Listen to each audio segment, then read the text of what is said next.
So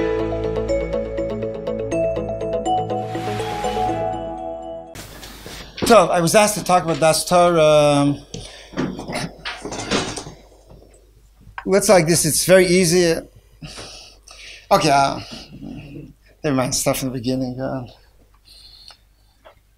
So I was asked to talk about to discuss with you the concept of Das Torah. Looks like this. It's a question here of definition. If the topic is, should a person consult with spiritual leaders about his life-shaping decisions? So the answer is yes. Or to put it differently, a person faces various dilemmas in life. He seeks guidance. Normally we assume that other people are wise enough, we can approach people who are wise and can provide us with guidance about all kinds of questions. You have a medical question, you go to a medical expert. You have a spiritual dilemma, you go to a person who you respect, whose authority you believe to be a spiritual authority, you consult with him. And if indeed the chacham is a chacham, or if the person is someone who you indeed respect, so you usually benefit from his eitzah. The various dilemmas in life, which are at their base, they're spiritual.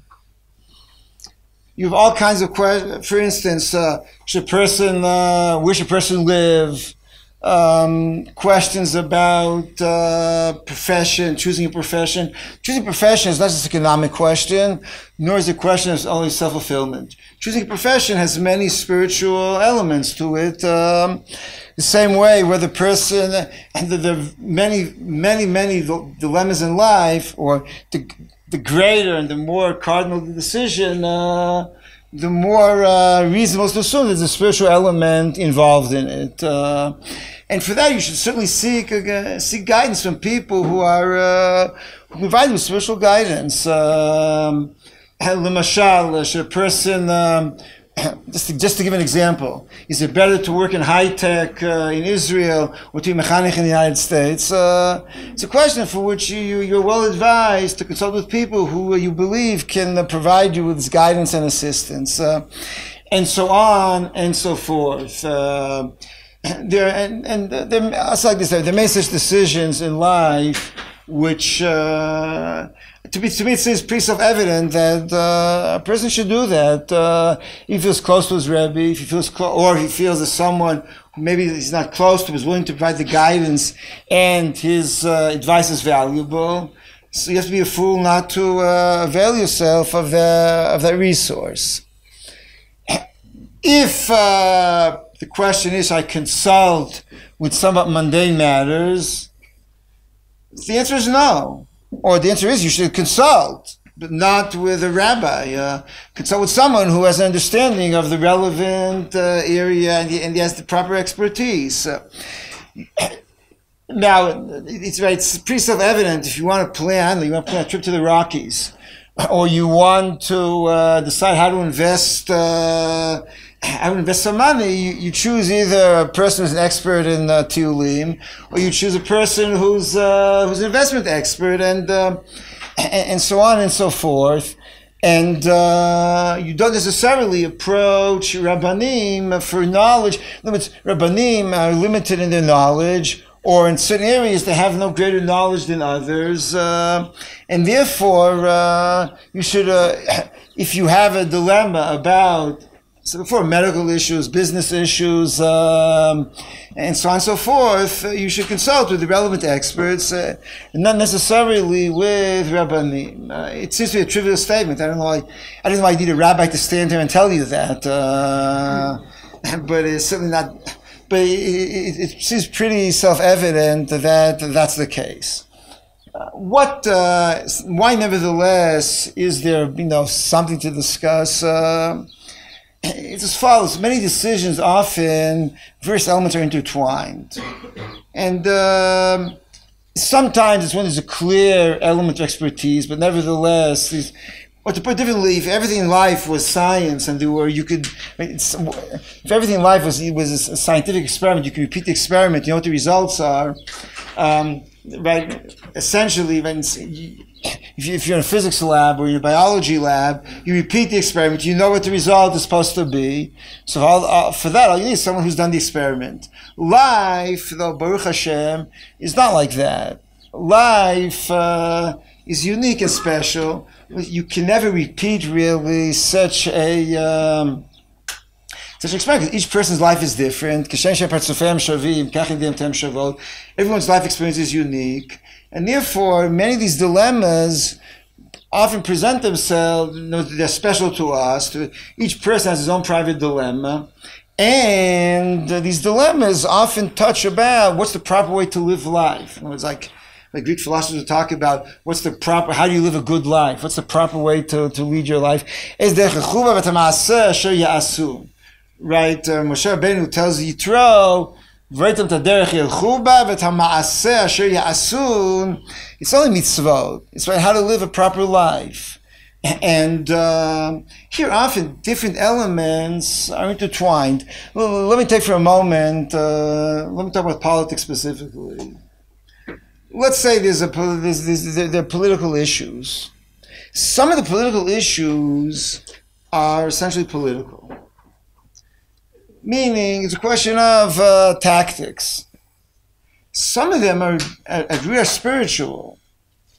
Can you, should you make a coalition which will give you more funding for Talmud Torah, for instance, but they may be less amenable to furthering spiritual goals, or take another example. Should you support a policy of a land for peace?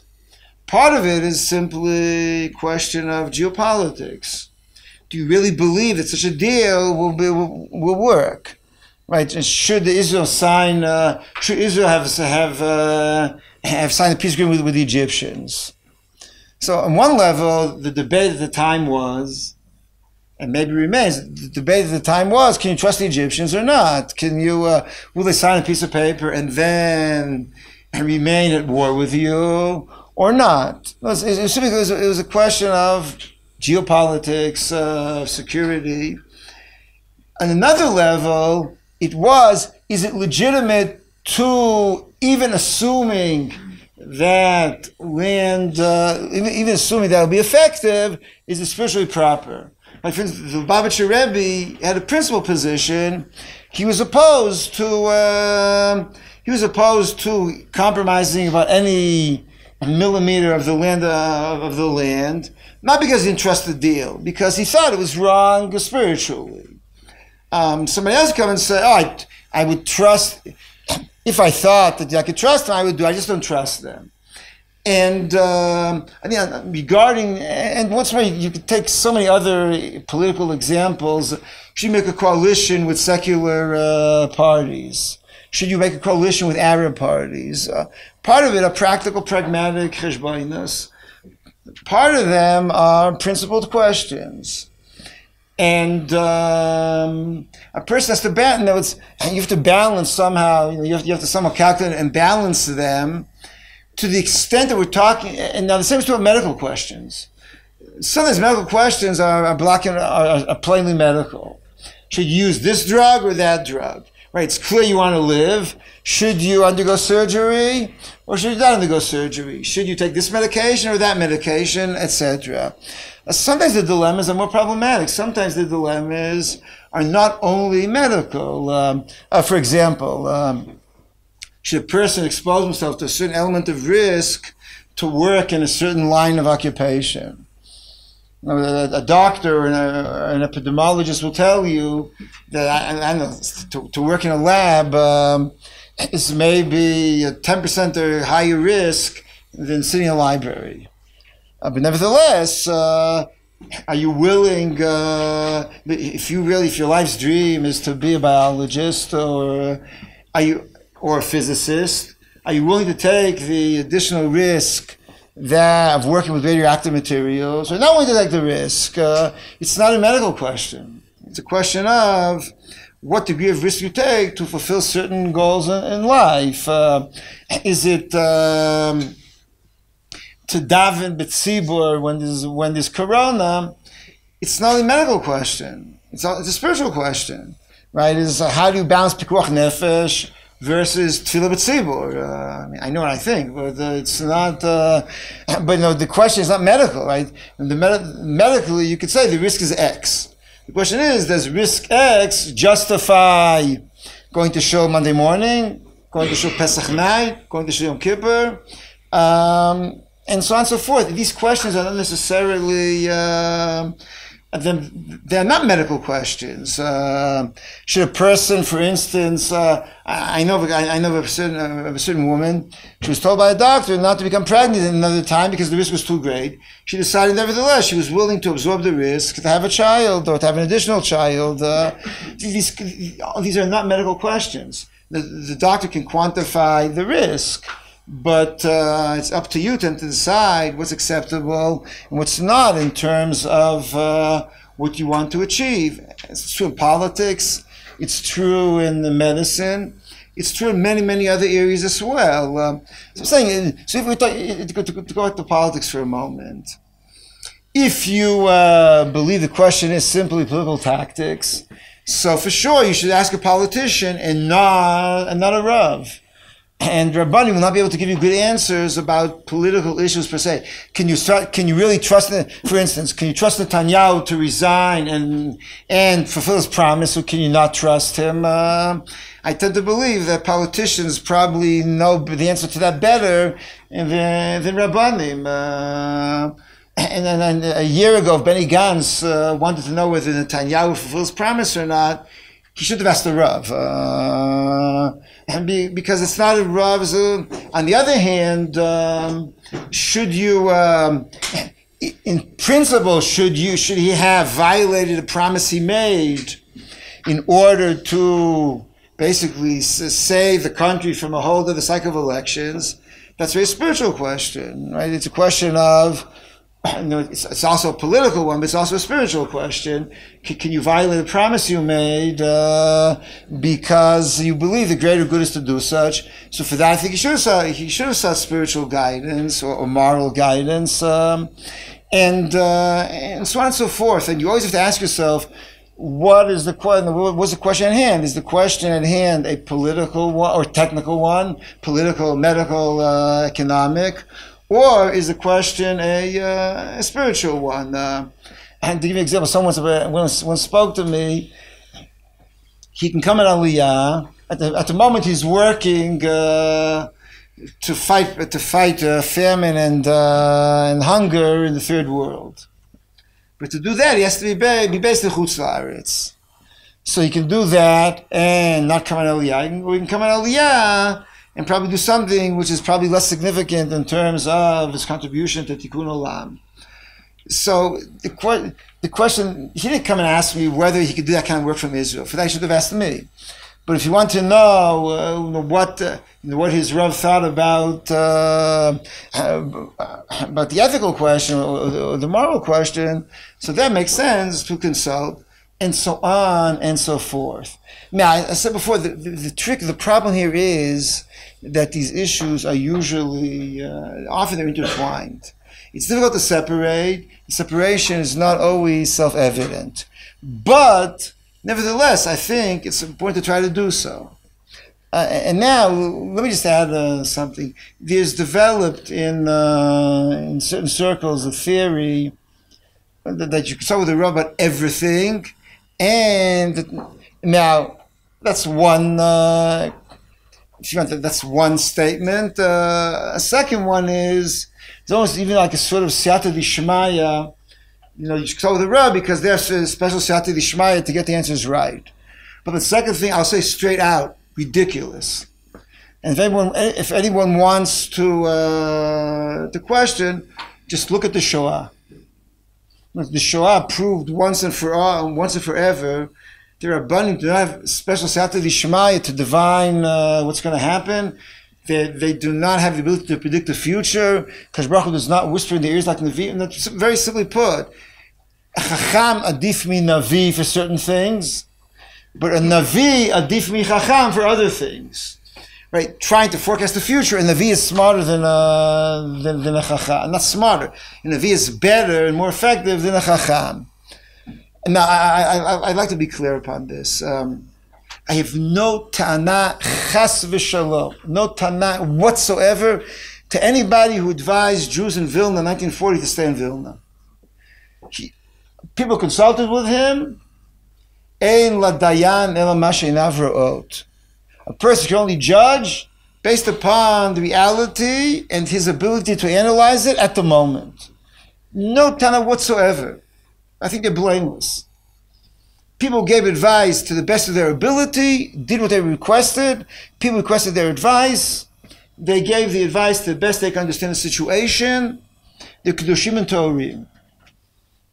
However, the fact that many of them gave the wrong advice, which was through no fault of their own.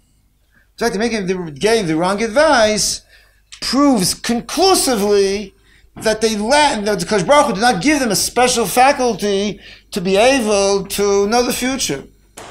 On this question, then what do you do with the, I don't know, hundreds of Rebbe stories, if you want to call them, that float around? Are they just made up, coincidences? You know what the Litvaks say about that? And what can I do? I'm a Litvak. It's a genetic defect. Litvaks say like this: to believe that they're impossible is kfira. To believe they happen is idiocy.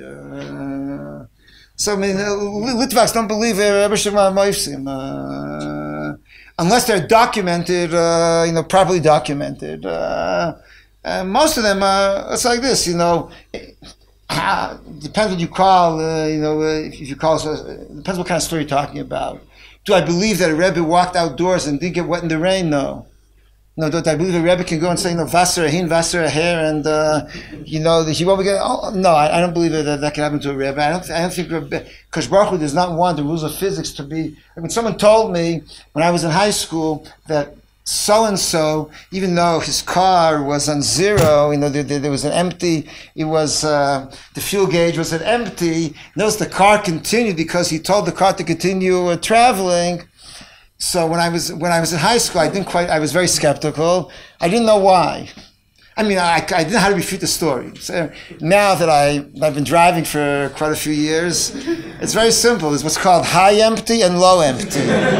And, the car manufacturers factor in human nature, right? So I drove the other day on zero for about 10 miles. And believe me, it's not because I'm a tzaddik. It's because I know that car manufacturers take human nature into account, and I have human nature also. It's, in other words, sometimes you figure it out, sometimes not, but you can. Let me divide this into two, okay? If you're talking about quote unquote miracles, I think it's a point to recognize, and this is, in other words, I mentioned this a few weeks ago in a different context. There is nowadays in many contemporary chugim, there is a sense that Hashgacha Pratit means Kadosh Baruch Hu micromanages everybody's life. He constantly monitors it, like in the ICU, like an ICU nurse monitoring. So Kadosh Baruch Hu monitors. Now Kadosh Baruch Hu has the knowledge, but Kadosh Baruch Hu has a policy, which is people have to be mature, and that maturity means that he doesn't intervene. Like if you're going to jump into the fire, so Kadosh Baruch Hu will not intervene to make a nes galui. Unless you're Hanani, Mishael, V'Azariah, Kadosh Baruch Hu is not going to intervene to make a nes galui. You jump into the fire, you suffer the consequences. That's the way the world is run. So that, I think, is point number one, which is important to recognize. But there's something much deeper than that. And there's a point that Rambam emphasized. And the Rambam, he's, to a large degree, I think in many quarters nowadays, his spirituality is not in vogue, but it's deeply, it's profound. The Rambam says that there is a spiritual problem with a miracle. Think for a moment you have a computer which, instead of running smoothly, every so often is a glitch. It has a bug like once a day. Even if it's you think that the computer is, you won't think too highly of the engineer. Right? You think that whoever the software engineer was, he didn't quite know what he was doing. He was an amateur, and he wasn't doing a good job of engineering the computer. Right? If you have a car which will break down unless you have this great, unless the mechanic all of a sudden emerges from nowhere and fixes the car, You'd rather have a car which runs smoothly without having to have a mechanic in your trunk rather than. Now, according to the Rambam, this is the problem with miracles. Because Baruch Hu engineered the world. Ma'arabu ma'asecha Hashem, kulam b'chokhma asita. And when Baruch Hu engineered the world, so the world has to run smoothly. The world has to run based upon laws of nature. Because those are the divine laws. And every time you intervene and you override those laws, it's a defect in nature.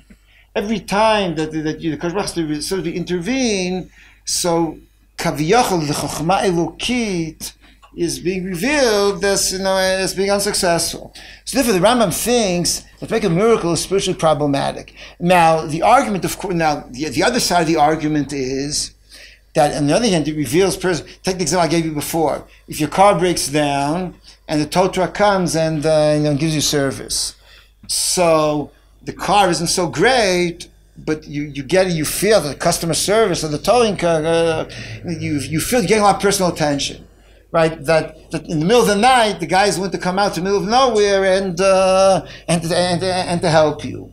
So the personal attention is emphasized and highlighted by intervention, but the wisdom is basically is flawed. Those who advocate for lots of miracles, the Ramban advocate viewing the world as a constant series of miracles, because the Ramban is advocating really for constant divine intervention. Because Baruch is engaged with the world, like because Baruch with the Ramban, he's constantly at the keyboard, constantly typing in data. While the Rambam says no, it should run in automatic. It should run because that shows the chokhmah elokit.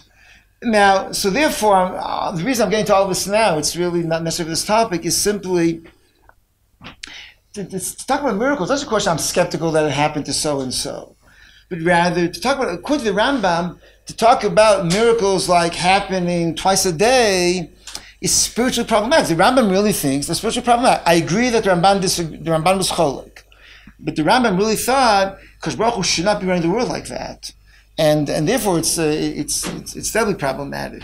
But however, I'm not talking so much about miracles. I'm talking more about the ability to forecast the future.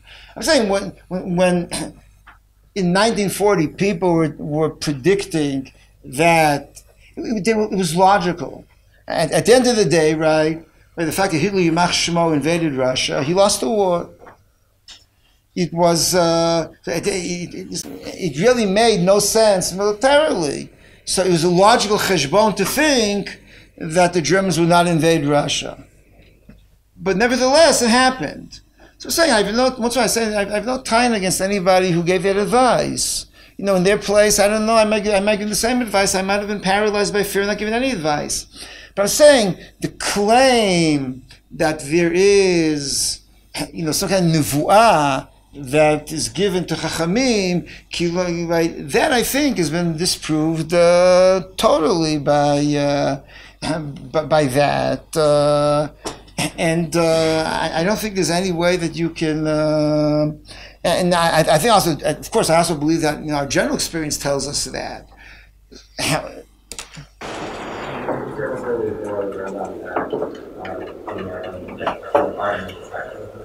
What? About far end of the spectrum. That would be natural back from the world, not arguments, but that is very to best I understand the Rambam in general, no, Chachamim are not Nevi'im. They have other qualities, and I'll talk about in a moment. Chacham adif min Navi, yes, but however, saying forecasting the future. Let me explain something. Chacham adif min Navi. However, the future is unpredictable, and that's part of the problem. In other words, it's like this: if predicting the future was only discerning patterns, so then wise people would know the future, right? However, the problem is that the future, because of human nature, because of history, the future is never predictable. You cannot take contemporary patterns and based upon them, pasta what's going to happen, because there are all kinds of unexpected things. There was an American Defense Secretary about 20 years ago. He made, Donald Rumsfeld, he made a wonderful comment. He spoke about the need to plan for the expected unexpected and for the unexpected unexpected. And that's the real problem. The unexpected, you can never know. Because, I'll tell you a story to emphasize the point. I believe it's true about Rabbanim no less than anybody else. I got a shail about, in 2014, from one of the Chabad Yeshivas in Modi'in. He's in Modi'in. This was exactly with the Arab Spring, and Egypt was all up in, there was a revolution going on in Egypt. Can he on Shabbos, use computers and then all kinds of surveillance, the devices in order to track the Egyptian army, etc. I spoke to him, about the halachic issues. Obviously, in some form or another, gave him a heter, and I told him what to do and how best to do it. And I told him, it's mutar, but you should try to minimize the malacha. I gave him all the halachic, information. Okay, so then after 5 minutes of doing this, I said to him, okay, David, now I've discharged my job as Rosh Yeshiva. I gave you a heter, I gave you a psak, I gave you a heter. I did everything Rosh Yeshiva is supposed to do. Now as a friend, let me talk off the record as a friend. Why in the world should I give you a heter to Mechal Shabbos? Did anybody predict this? Did anybody in all of the great Modi'in predict the Arab Spring? Of course not. You guys are worthless. So why in the world should I be giving you heterim to Mechal Shabbos? When anyways, you don't know you don't know anything about what's going on in the world anyways. Mama pitom. I was a bit, I didn't want him to feel I was being too belligerent. So I said to him, let me explain to you. You can predict, you can predict the foreseeable. It's like this. What can you predict? You can predict the present. No, I mean, within the present, you know what's going to happen. You have to be able to predict on a tactical level. You have to be able to, the Egyptian army is X amount of soldiers here, etc., etc. You have to be able to figure out contemporary circumstances, how they will continue to play out. But what can you not predict? History. What's happening in Egypt is not a tactical movement. It's history. And when history cannot be predicted, because it's unpredictable by definition, because of Bechira Chofshit, because of all kinds of dynamics. You saw now, right? To take a look a month ago, did anybody here predict what Hamas would do? No. Because history, by its almost definition, is unpredictable. Had it been predictable, so all these experts would know the future, and of course. There was many years ago in Newsweek, there was a columnist who used to write about the stock market and business issues. Someone asked him, so there was occasionally a question and answer. Someone once asked him, will the market rise in the next 12 months? So what was his answer? His answer was, do you think if I knew what the market would do, I'd see writing a column for a newspaper? That's exactly the point. No one has any way of knowing it at the end of the day. So therefore, even Chachamim and Rabbanim as well. I don't think Rabbanim and Nevi'im. Rabbanim are intelligent people, and they have a spiritual perspective. But spiritual perspective tells you how to deal with the current situation, or maybe how to deal with an unfolding situation as a crisis or not as a crisis. It can't tell you how the situation will unfold, and therefore I don't think it's a good idea to let Rabbanim predict for you, and that I think is a fallacy, and it's one which is important to emphasize. Many would argue against that and say that the advice that the Rebbe trust the Hasidim that he should say maybe is the other. Chas v'shalom. I refuse to accept. I know people have told me that in the past. Chas v'shalom. Either you could say you cannot claim that Gamzu. You have two options here: to say Gamzu Tova, that hundreds of thousands of Jews were murdered, or that the Rebbe made a mistake. I know what I prefer. I don't think you say Gamzu L'Tovah, Chas v'Shalom. You can say the Kosh Baruch may have a plan for the Shoah. I mean, the Kosh Baruch has his plans, and he decided to do what I can understand. You can make a claim that the Shoah is B'nei Chata'enu. I know it's, and whether or not I subscribe to that position, I see it as a position which is legitimate and relevant. You can come and say it's a ster panim, and chi aster panai bayomahu, umitzau wrote about vitzarod, v'amar kenokai b'kibi azavuni. I can accept all of that. That because Baruch Hu, from his vantage point and his cheshbonos, decided this is what Am Yisrael, what's appropriate. But I think from a human perspective, we could say that we thought that the Rebbe told people to stay because he thought it was a good idea they should stay, and Gamzu L'Tovah. So yes, Gamzu L'Tovah from Kosh Baruch Hu's perspective. But that means, human beings always have to make their cheshbonot. Right? Kosh Baruch Hu wants us to make our cheshbonot. And from our cheshbonot, so if you want to come and say me, the Kosh Baruch Hu will tell the Rebbe to give the wrong advice, fine. But what that's really saying is that there may be disparity between our perspective and his perspective, but we were told to live in the world through our perspective. And our perspective is that pikuach nefesh, you follow pikuach nefesh. And so therefore, I'm not willing to accept that whoever gave advice to stay was right. I'm willing to say he was sincere, and that he had, and he had no other, he couldn't see the future any better. I'm not willing to say he was right to tell people to stay. But that's not the question. I'm not asking here how Kadosh Baruch Hu manipulates human beings. I'm asking how a human being should try to navigate to the present and the future. And Kadosh Baruch Hu was quite clear to us. Kadosh Baruch Hu was clear to us that he wants us to navigate it, that v'chai b'hem v'lo she'amut b'hem. The Kadosh Baruch Hu then later on has his cheshbonot. That's a different vantage point. If I want to understand history, if I want to understand Yad Hashem in history, that's a different question already. But what kind of information I should be, I'll say like this: you go to a doctor, you go to a rav who gives you medical advice, and he gives you the best advice. He tells you, to have this treatment, and nevertheless the patient dies. So what do we say? We say it's Tzom Hashem that the patient died. But we don't say that the doctor, should give such advice. We say the doctor should try to give advice to rescue the patient. And if nevertheless doesn't happen, we say, because Baruch Hu wanted differently.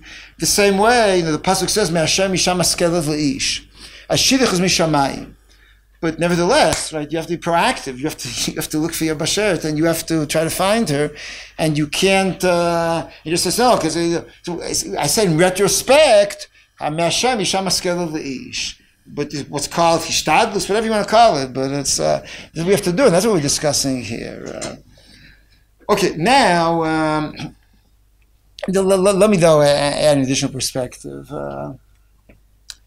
Many people go to Rabbanim for an additional reason.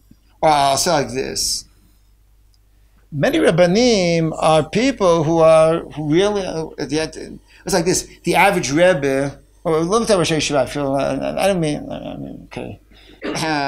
This is a Gedolim, okay. And the average Gedolim, a Gadol, if he indeed is a Gadol, right, and not a disguised Gadol, but he's a real Gadol. So he's really he is indeed a profound person. The Rav was more profound than the people who consulted with him. The Chazon Ish was more profound than the people who consulted with him. And so on and so forth. So this, of course, is why you should go to have a spiritual council. But it also means many times the spiritual leader understands the world better. Right? Many times, just to understand the practical world, so people who are deeper and have more power of personality and who have more leadership, person with leadership qualities often understands the world better. No, it makes a lot of sense. I'll say like this: to consult with Rav Amital not only about spiritual issues but practical issues was a good idea. He was a very he was a very smart person, and because of that, it made a lot of sense to consult with him on those issues as well. But so that's true, but I'm saying, and I spoke to a doctor once, right? And the doctor said to me, he spent many Rabbanim, many Rebbes or Rabbanim consult with me. So, no, he's saying, okay, he said like this, which rabbi do you consult with? I said to him, I don't consult with rabbis, I consult with doctors. So he said to me, but it makes a lot of sense because the Rabbanim usually are smarter and more profound than the Chassidim. So therefore it makes sense to, I said, you're right.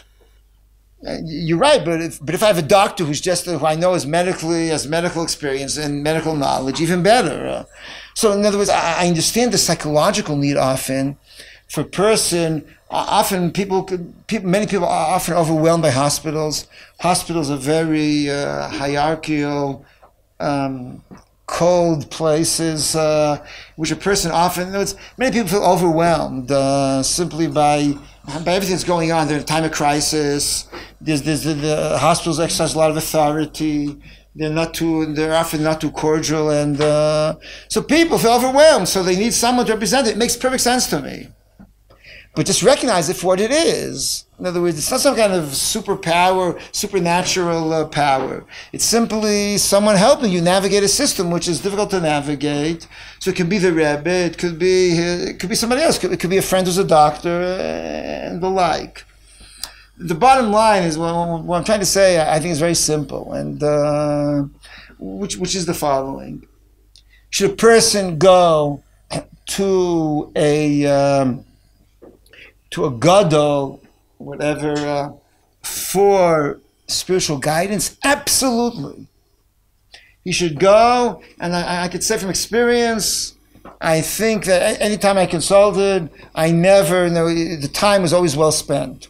And consulting with people about many, often when you're crossroads in life, when you're just traveling through life and there are all kinds of bumps in the road, or some you want to make a decision, it makes a huge amount of sense to consult. And I said before, these are often, most of our life decisions have spiritual elements in them. Should you decide to pursue a doctorate or spend 3 years in kollel? Should you, study music which you like very much, but you don't know what the odds of a parnasa are, as opposed to studying accounting, where you feel you like it less, but the parnasa is relatively more certain? That's not only an economic question; that's a spiritual question or an existential question, right? So I think you should certainly consult on all such issues. You should certainly consult with a spiritual authority, and I guarantee that you'll benefit from it. Both because of the advice and often because the need to present the dilemma, often in of itself already is very important. Just 1 second. But many of these decisions, but components which are not spiritual, which are more practical, and they could be economic, they could be medical, and they could be so as I said before, questions of quality of life, prolonging life, and the like have spiritual elements to them. How much effort should a person put into fertility treatments, and when should you give up? It's not a medical question. And the medical evaluation will tell you what are the odds. But the spiritual decision, how much kochot nefesh you want to pour into this, and what's Kadosh Baruch Hu expect of you in terms of effort and the like. But if it's a question, it's like this. If you're in a car accident, chas v'shalom, and it's clear you have to be operated on, you don't wait for the phone call to come from the Rav to give the okay. You agree and you go into the operating room, and so to put differently, if you want to know how to behave when there's corona, so you ask a doctor, and you don't let the Rabbanim to tell you what are the odds of being infected, or whether social distance is a good or bad idea, because it's a medical question first. Upon that, you now have spiritual questions. But I think you should seek the guidance. But to the extent that you can isolate these components, and so forth, it's not always easy, but at times it can be done, it certainly should be done. And therefore, what's a clear-cut medical question, you ask a doctor. was not a clear-cut medical question, but is a more complex question, then you consult also with people. Now, if you want a bracha, if you want tefillah, I absolutely recommend that. It's K'man Babasa, by the way. If your person is a cholesh, you go to a chacham, ask the chacham to mispalel. I can tell you that, once from experience, when I needed tefillot from family members, I asked for mital to be mispalel, I asked for Ram Soloveitchik, and I just, and I felt very good, not in lieu of my tefillot. In addition, and I think it was the proper thing to do. It certainly was the proper thing to request additional firepower of tefillah. And if Chas v'Shalom I ever have another need, I would certainly ask a person whose tefillot I think, whose avodat Hashem I respect, and would ask him to be mitpalel. Additionally, so this is point number one. Point number two, Das Torah does not guarantee greater knowledge in practical affairs to Rabbanim. Yes, sir. When you ask a Rav about a psak halakha, there's a certain chayvut to makabel and comport yourself in accordance with that, halakha psak. When you ask a Rav about either a question that has no relevance to spiritual situations or a question that has some but not all, is it that same chayvut to listen to the Rav, lo sasser or something to that effect? It certainly doesn't come to l'sasser in the narrow sense. Right? In the narrow sense, you get a psak, you have to listen to it. You get advice is advice. I said before, I didn't see much point in going to, it's like this. If you really trust a person's judgment, so I think that, you should, all things being equal, you should follow it.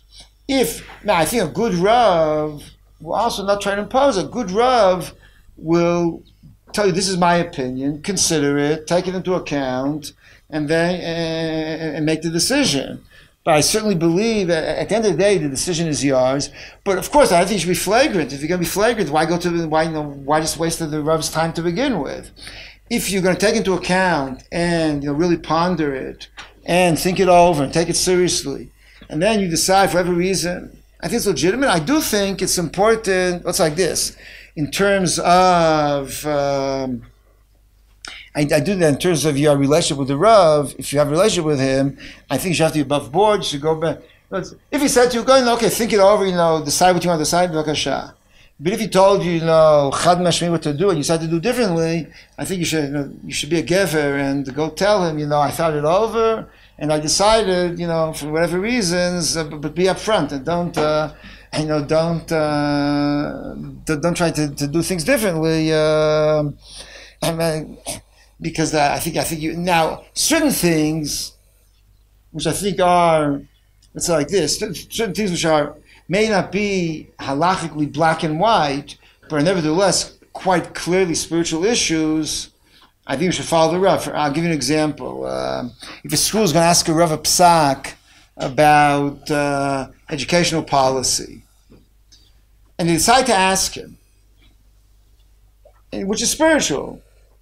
If they've asked him, they should follow the directive, even if form it's not a psak.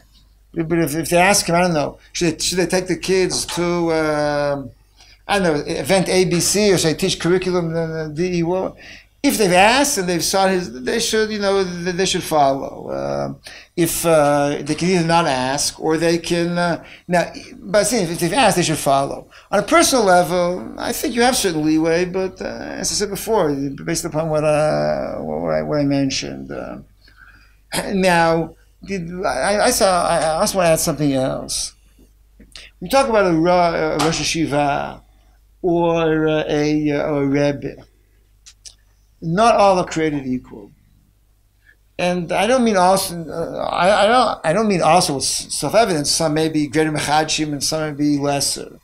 What I mean is that if leadership is chosen based upon halachic knowledge, right? In the Haredi world, to some degree or another, that's what's happening, right? Leadership is being chosen based upon halachic knowledge.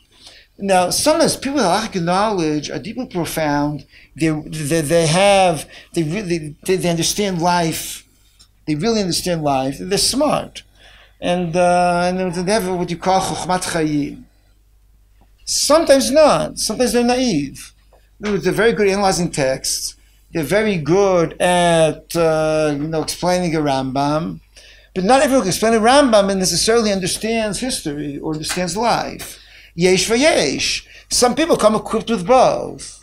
I mentioned the Nerv Mital before, right? Or I mentioned the Chazon Ish. Right? The Chazon Ish understood human nature. He understood life. He understood history, and that's one thing. Sometimes people in positions of leadership, which they got there because, as I said before, they can analyze texts. Don't forget also that in the literature world, at least, Roshei Yeshivot rise to prominence often through the yeshiva. And the yeshiva at the end of the day does not quite accurately reflect life the way, it's not exactly a representative slice of life. You deal with certain segments, but it's not really one-to-one representation. It doesn't quite mirror society. And therefore you can be a very good Rosh Yeshiva, but not necessarily be... and not necessarily your understanding of history, your understanding of politics, of medicine, does not always correspond. Now sometimes these people are well aware of this, and they're aware that that their forte is giving shir klali and not in confronting and consulting in life. So they act accordingly, and they limit themselves to giving shechaburas. Sometimes not. Sometimes they're unaware of their limitations, and because of that, so you have people who are. Sometimes you have people who are deeply qualified dispensing information. Sometimes you have people who are deeply unqualified doing the same. Because the reason they were chosen is not because of their ability to give advice upon life. They were chosen because their ability to analyze texts. And so it's what the Gemara calls, you can sometimes have a Talmid Chacham she'ein bo dat. I don't mean ein bo dat to give a Torah to the Rambam. I mean ein bo dat to understand life properly, and sometimes ein bo dat to recognize that he doesn't have this chokhmat chayim. So that creates another problem. Therefore, that's another issue which has to be taken into account. That not every I don't think every Talmid Chacham necessarily is equipped with the same tools. Each Chacham with his own gedula and his own greatness, but they don't always make for great advice giving. What are we to make of, say, the famous instance when a young Rabbi Jonathan Sachs met with the Lobster Rabbi, which I believe is well documented, right? And I think he asked him whether he should be like some sort of mechanic or something like that, or be like an academic or something like that. Right, and the Lobster Rabbi told him to, I don't know exactly what he told him, but like going to the rabbin or be a mechanic or something like that. Obviously, we saw he was very successful. And I mean, I guess maybe you could say the stakes were very low, and that maybe, I don't know, Rabbi Sachs, I'm sure, was a very smart guy, so you could say the stakes were very low, and worst comes to worst, he would have been like an okay mechanic. But what we saw was he ended up being very successful, because we credit part of that to Bob Cherevy, who was also a very worldly person, and met plenty of people, and I think it's a perfect example. I was saying, right? The Lubavitcher Rebbe, first of all, this is a spiritual decision. To be mechanech or to be an academic is a spiritual decision. It's not and what you needed over there was, what Rabbi Sachs needed was not someone to tell him with his grade average was good enough to be accepted for a good doctorate or not. He needs someone to give him guidance in life, whether he should devote his energies to education and to the and to being a spiritual leader, or to be academic. It was a spiritual decision. He went to a spiritual figure who gave him solid. First of all, he should have gone to a spiritual. If you wanted advice, that's the kind of person you go to. And the Lubavitcher Rebbe gave him, in this case, very good advice. let's say become academic. He would be another academic. Maybe he would be another talented academic. The world is full of talented academics. He was, he found a unique niche, and the Lubavitcher gave him excellent advice. And the Lubavitcher really understood you. I really think the Lubavitcher is a good example of a gadol who understood life, understood the people, and he had the charisma and the self-confidence, to tell people what to do. On the other hand, when the Lubavitcher told the Jews in South Africa to stay there and that nothing would happen to them at Bias HaGoel, that's at least so is reported. Up to this point, he was right. I still have my doubts whether Lubavitcher was in a position to give a guarantee. At the end of the day, there was a peaceful transition of power in South Africa.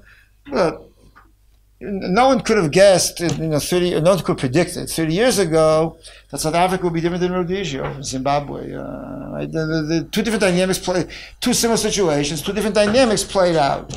Now, I can explain to you now, ex post facto, why.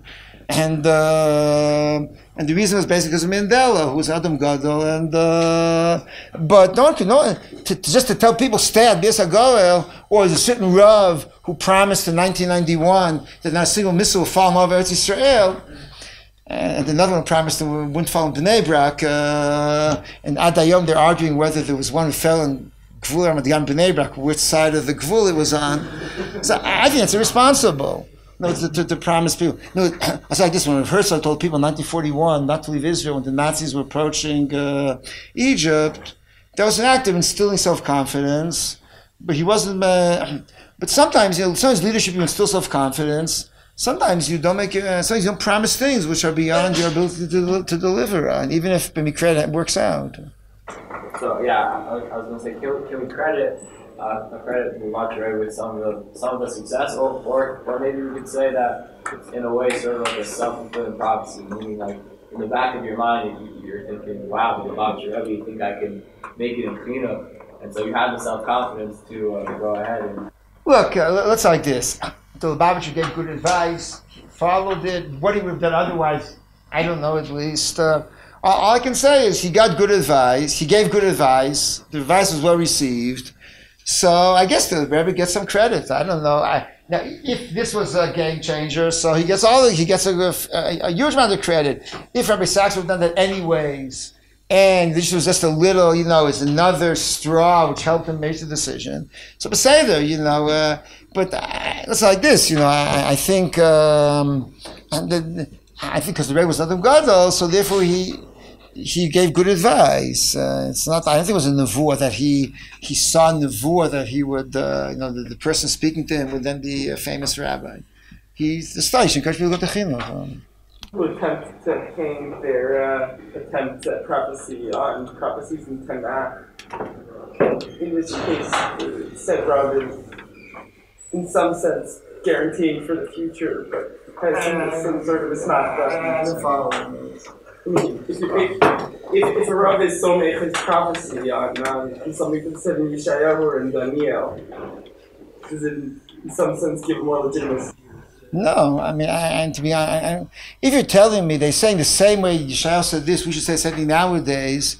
That's one thing. If you say to me that what Yeshayahu was prophesizing about will now happen, the problem is we don't know. The main nevuot, which you go up and Radak says the time of Bayesheni, Rashi will say in Mot HaMashiach, a third Mefarish will say in time of Chizkiyahu, whatever.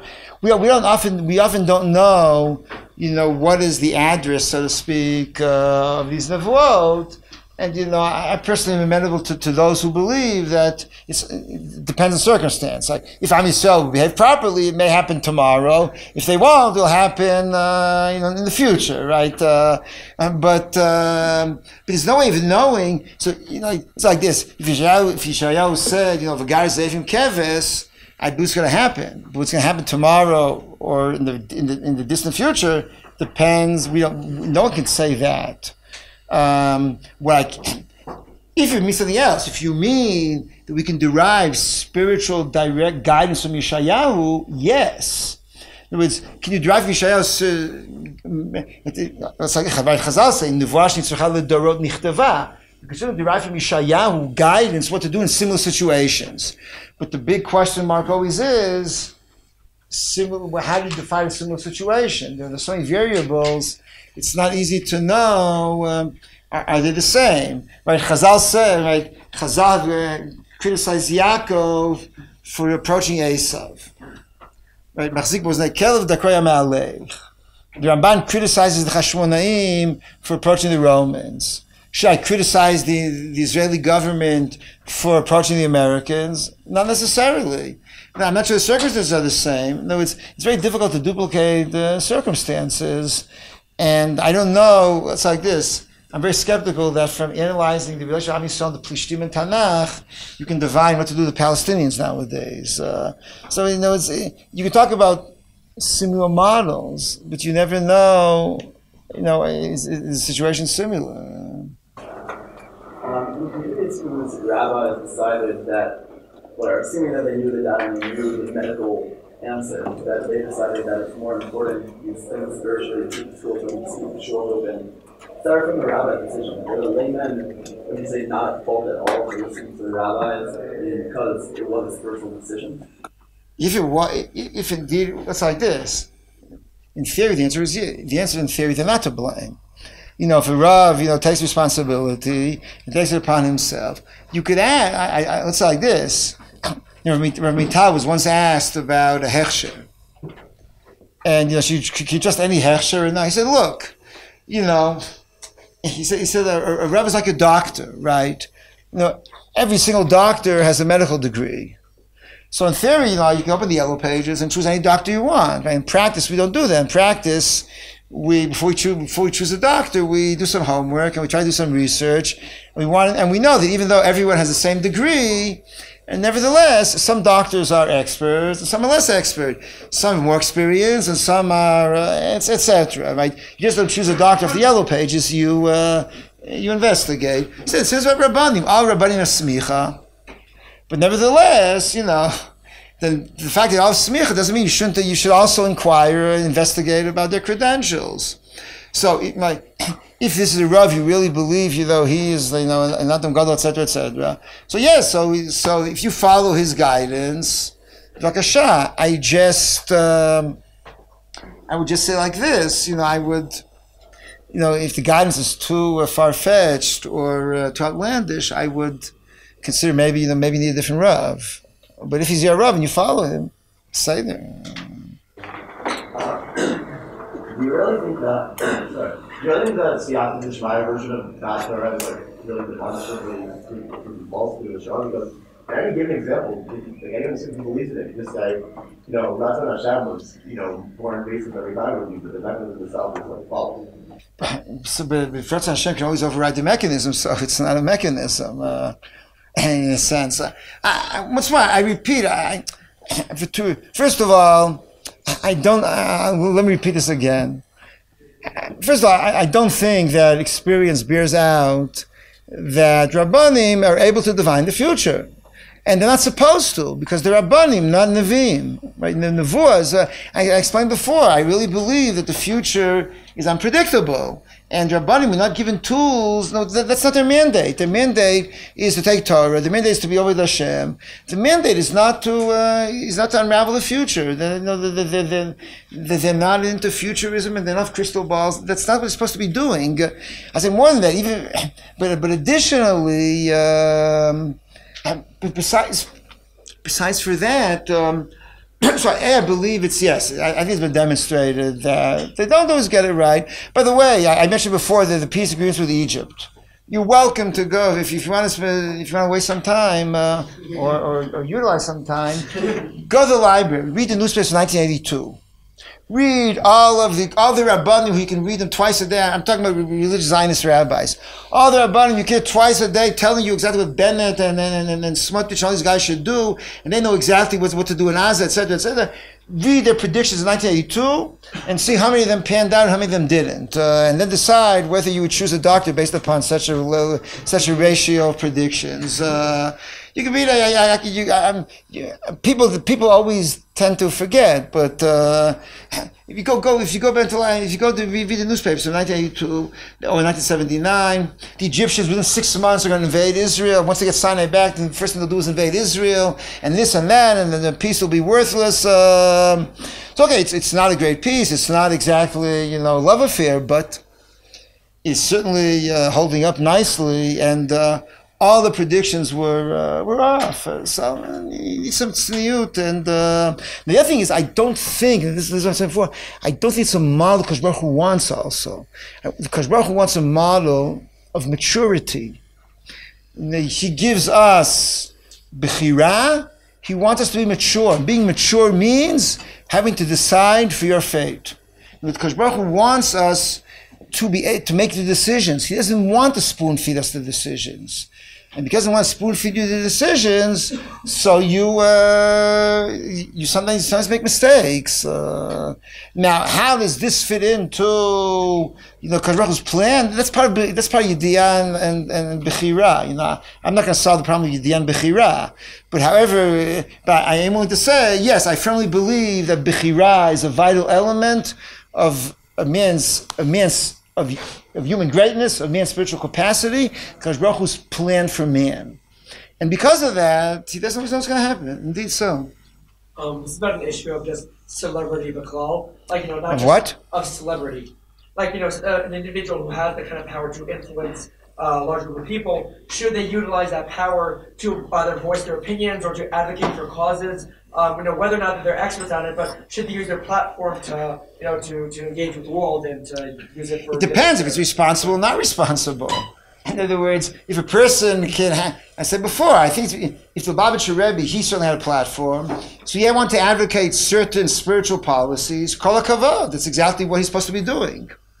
If he wanted to fight Eretz Yisrael, he wanted to fight for Eretz Yisrael Shleimah. He wanted to fight intermarriage, whatever.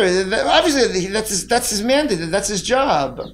But if the Lubavitcher Rebbe would use his platform to tell everyone to invest in Coca-Cola instead of Pepsi, so I think he'd be abusing his platform. And if he would tell you that, to give another example, if he decides that ecology is important, so yes, he should get up and tell everybody, don't use paper plates.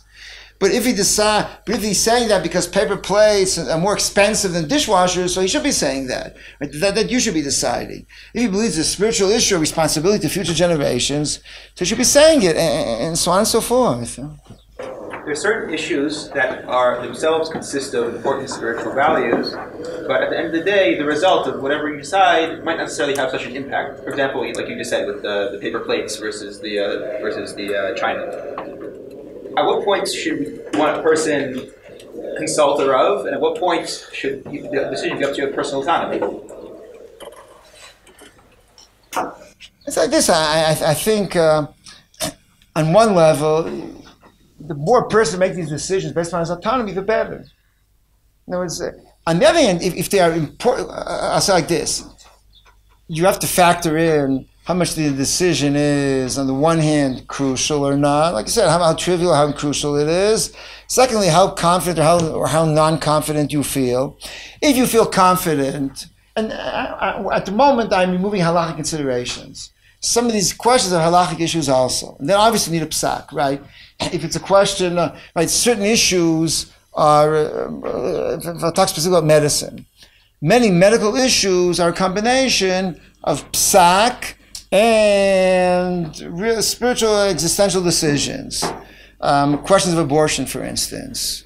They are also existential spiritual questions, but they are also halachic questions. So obviously, in a halachic question, you need a psak. I'm saying though, even in the non-halachic question, so then I think it's. I don't want to give there's no exact formula. But it's a combination of how crucial for your life the question is, how solid you feel, and what solid ground do you feel. But I really believe that it's usually in major decisions a person should consult, because sometimes there are perspectives he's unaware of. Sometimes he's unaware how to balance. In almost all the questions, it's only a question if they're conflicting values. If everything is clear, there's not a question. So it's a question only because there are conflicting values. So how to balance them? It's always a good idea to consult and to get another opinion. Obviously, the more trivial it is, I agree that it's less crucial. But well, let me just tell you a story about Rav Gifter from Telz. It was Yeshiva in Telz. I was told a story that someone came to him and asked him what to do about one of these some question of life. So Rav Gifter said to him, "Young man, God gave you a brain between your ears, use it." So he said, "But I came to you for an eitzah." So he said, "I gave you an eitzah." And I think it's important that it's an important message. The message Kadosh Baruch Hu wants us to really to have autonomy. And now I agree, I said before, some people feel they lack the confidence and they need people to help them out, and it's legitimate. It's good to go to Rav to help you out. It's good to get his perspective, but don't lose your autonomy. Many complex questions. There are a lot of different factors. They bring a lot of policy and children. There are going to be many different factors, and each of those factors, and you end up with different options as to how to approach consulting experts. Whether to go to a doctor first and to get a different perspective and present that, go out or go out, make a final decision, or you could potentially do it the other way around and ask her to present at the halachic mechanism with, or a system for defining risk in terms of halacha, and then present that to the doctor, go out the doctor to make a final decision, or perhaps the third option of taking both those evaluations and bringing them to the proper both systems. Which one would seemingly... Yes, I know. As long as you keep, I think it's a crucial question. At the end of the day, you have to arrive at some kind of balance. Personally, I think the Mishnah says in Yoma, first you ask the doctor whether the patient can eat or not, and then you go to the Rav and ask whether it's mutter for him to fast or not. So that's what I think is probably the recommended way. But if it happens the reverse, I don't think it should not change the outcome too. It should not be too crucial to change the outcome. If you're coming to it unbiased. If you come with an agenda, it's a different story. It seems like sometimes one or the other expert might be better in tune with the other system or understand what questions to ask. You certainly need a doctor who appreciates halachic needs and spiritual needs. Obviously, if you're going to go to a doctor, you have to have a doctor who's spiritually sensitive, etc. But assuming it is, who you speak of first and second should not be crucial if they don't have agendas. We say about the Torah, there's a lot of teaching of Musar ethics and history and about life. How do you arrive at the point that I'm in the God of the Torah, with a true God of the Torah in terms of learning, we're still unqualified to give life advice? Because, like this, right? At the end of the day, Torah gives you, it means it gives you spiritual, it gives you all the spiritual guidance. It gives you all the spiritual ideas and that you need. You have to be able to apply them to a particular situation. Right? The Torah gives me all kinds of checks, all kinds of balances, and all kinds of nuances, and all kinds of spiritual guidance about history, about human life, etc. But how to apply it to a given situation, you have to be able to read the situation. In other words, you use, let's like this, right? If I close my eyes, or if I take off my glasses, so I won't be able to paskin because I don't see clearly. My vision is blurred. So in order to take Torah and apply it to a given circumstance, you have to be able to properly view the circumstance. And if you view it, so if you're, for instance, let's get an example. For instance, let's say you're tremendous Talmid Chacham, but you're hysterical. Right? Every time you see two snowflakes, you're sure it's a blizzard. So your psak about what to do on Shabbos, or whether to close the yeshiva, or what to do on Shabbos, it will be distorted because you misread the... If you think that, whatever, if every time, a person gets, if you're a hypochondriac, right, and every time a person sneezes, you're convinced that's pikuach nefesh, it's going to distort your psak. So, in order to apply, Torah is a system of ideas. To apply ideas to reality, you have to be able to read reality properly. I don't think that all Rabbanim have the same degree of proficiency of expertise in being able to read the dynamics, because reality is not medical reality is relatively simple. Political reality, historical reality is very complicated. And the very fact that to this day, right, you can get 15 explanations of the French Revolution means that historical reality is not clear-cut. So therefore, I think that's the source of the issue. There are many Gedolei Torah who I guess, admirably, or we might say, don't involve themselves, or try not to involve themselves in politics and say who to vote for or what's going to happen. But there are also many Gedolei Torah who do. So how should we relate to those Gedolei Torah who involve themselves in a way that we may see as not appropriate in such matters? Does that change in any way the way that we see their Torah approach and their status as a gadol? Okay, it's like this. The question is certainly on Mark. The clock is a bit off the mark, so I'll try to be concise. There's an interplay between, on the one hand, Torah is eternal truth. It's above history. Right? Torah, its essence is ahistorical. And its essence, man meets God. And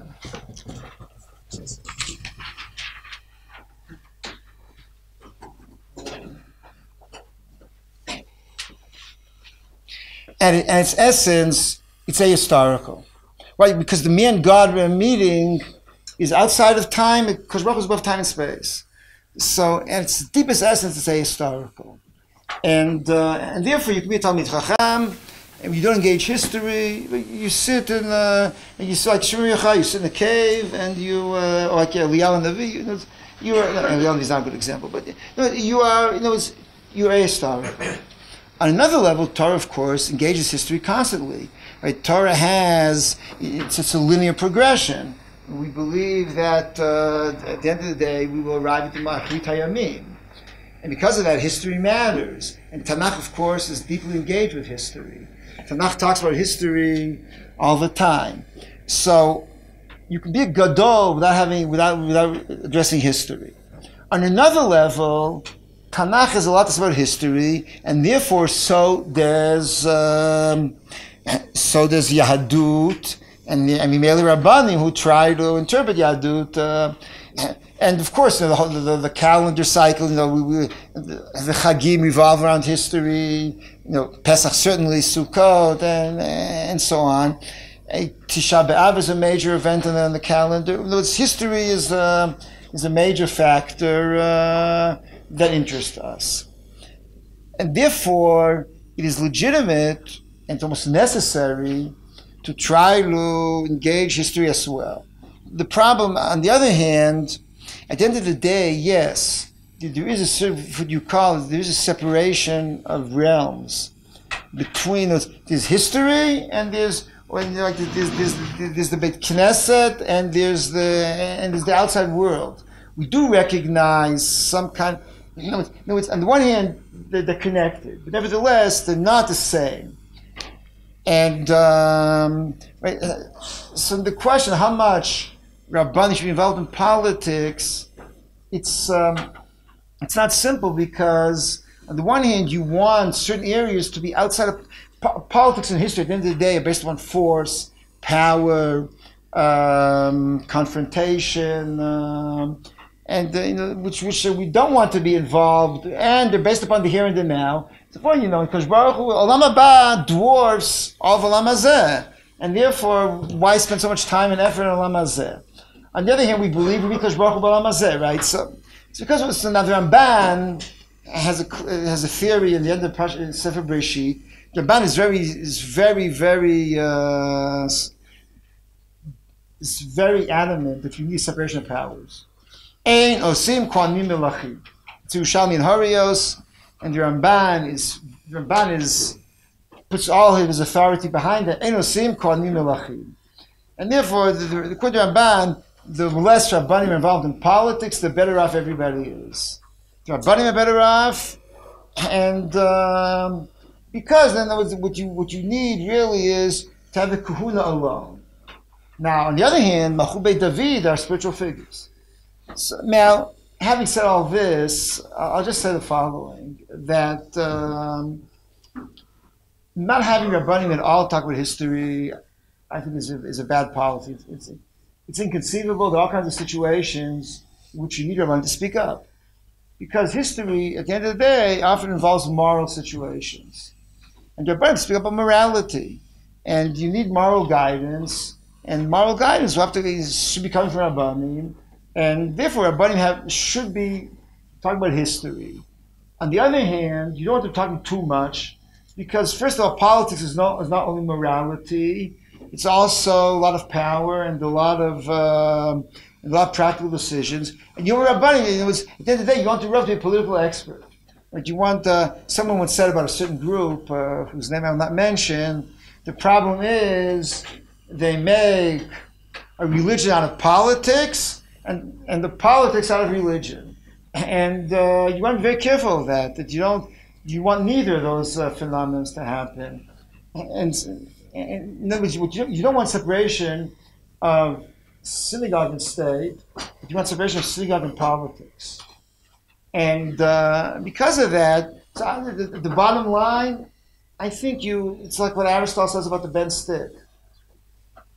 You have to occasionally balance it. If too many Rabbo, what's called Chazal, say that B'shatam kansim pazer, B'shatam fazrim kanes. When all the Rabbanim talking politics, stay out of it. When none of the Rabbanim are talking politics, so don't express a political opinion. In other words, if Rabbanim are too much engaged in politics, it's better for them. It's better to lower the temperature and to withdraw. If nobody's saying anything, it's better to make some statements. In other words, it has to be done with a certain balance. You need a shvil zahav over here, and a shvil zahav is always when you have two extremes. And one extreme is what we say about the world and life. The other extreme is we talk all the time about all of the power struggles that we basically lose our spirituality. I think you need to find some middle ground. That's what. Nevertheless, if a Rav is too much involved in politics, that doesn't mean you have to disagree with Torah. You could certainly read with great benefit, Rav Yosef's Tshuvas, or Rav Shach's Chidush of the Rambam, even though you have to agree with the politics, or you have to agree with their level of engagement with politics. But on the other hand, I saw once in an Israeli newspaper about 25 years ago, the following statement: the Rav Yosef is the greatest Haredi politician of the 20th century, shows the price of engaging in politics. On the other hand, was it worth it? But Ravadi, I think it was. I think Ravadi, at the end of the day, was not a political figure. I think he was deeply involved in a social revolution. And the social revolution needed his political arm, but it was a social revolution. A social revolution which I think certainly justified a good deal of his political action, because he really engineered, not alone, but he engineered a social revolution which was indeed important. So that's what I'm saying. I think it's one formula. It has to be, every so often, recalibrated every so often. Tov, the bottom line is, basically, the bottom line is what I said the last 2-3 minutes. It's important to talk about Rabbanim in life. It's important also not to consult with them on issues which not always and not in everything. And therefore you have to balance it. So I offered you a formula which I think is on spiritual issues, etc., consult, not on more technical issues.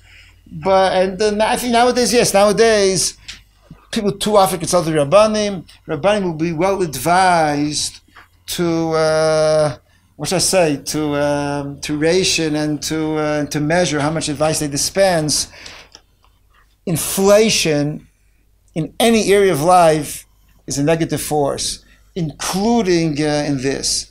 When there's too much inflation, that's Torah. Basically, the currency is debased, and it's true about everything in life: religion, avodas Hashem, and also das Torah. When there's too much inflation of das Torah, it's time to rein it in. That doesn't mean though that we should cancel it or nullify it. It means we should rein it in and reserve it for those times in life when it's really important and when it really is important. Zehu.